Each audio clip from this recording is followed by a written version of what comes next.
Like a ball. We often feel anxious and stressed, but are never quite certain as to why. Life involves inevitable obstacles and difficulties, but we have spent much of our time trying to avoid anything that's painful. Perhaps we didn't take on responsibilities that would have opened us to failure. We steer clear from tough choices and stressful situations, but they crop out in the present. But then they crop out in the present. We are forced to finish something by a deadline, or we suddenly become ambitious and want to realize a dream of ours. We have not learned in the past how to handle such situations, and the anxiety and stress overwhelms us. Our avoidance leads to a low grade and continuing anxiety, right?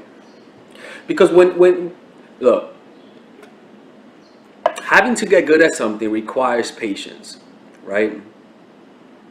It requires you to deal with the moments of boredom to get good at something. So as you're learning something, you naturally learn how to regulate your emotions. You're bored, but you say to yourself, okay, even though I'm bored, I know that in the context of the big picture, this is necessary.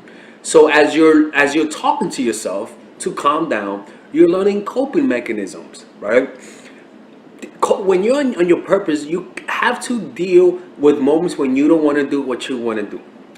But if you're continually in the momentum of seeking pleasure, it doesn't take much effort to seek pleasure. And actually, it does more than finding your purpose. But what I'm trying to say is that you don't really need to control your emotions. So you don't really develop that muscle of controlling your anxieties and insecurities and boredom. So when moments come of stress and anxiety, you haven't really trained yourself to deal with it because you were always trying to find an easy route. You always took Adderall, you always drank coffee, right? You always found something to make handling reality a more easy thing.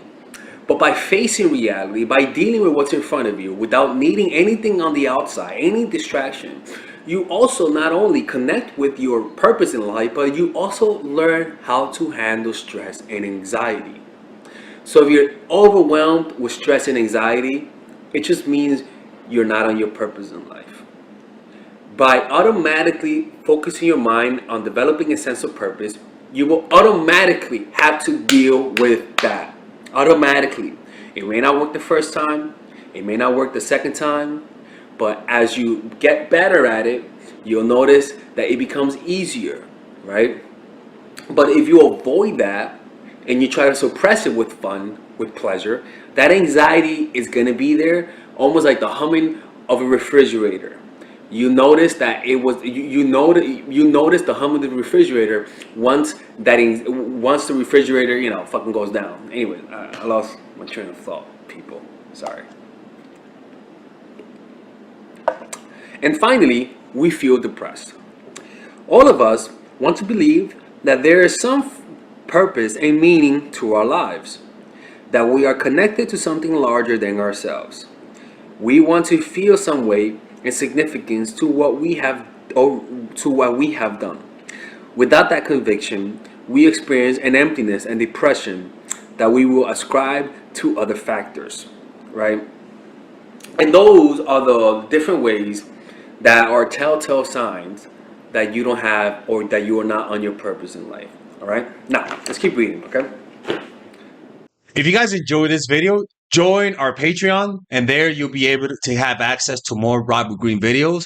We post reaction videos to Robert Greene's books, and I give you guys a breakdown on how to apply it. Okay, so if you guys read Robert Greene's books and they feel a little bit too abstract, I can show you guys how to apply it in your life with practical advice. So just go to my Patreon for $5 a month. You'll have access to the Robert Greene Book Club.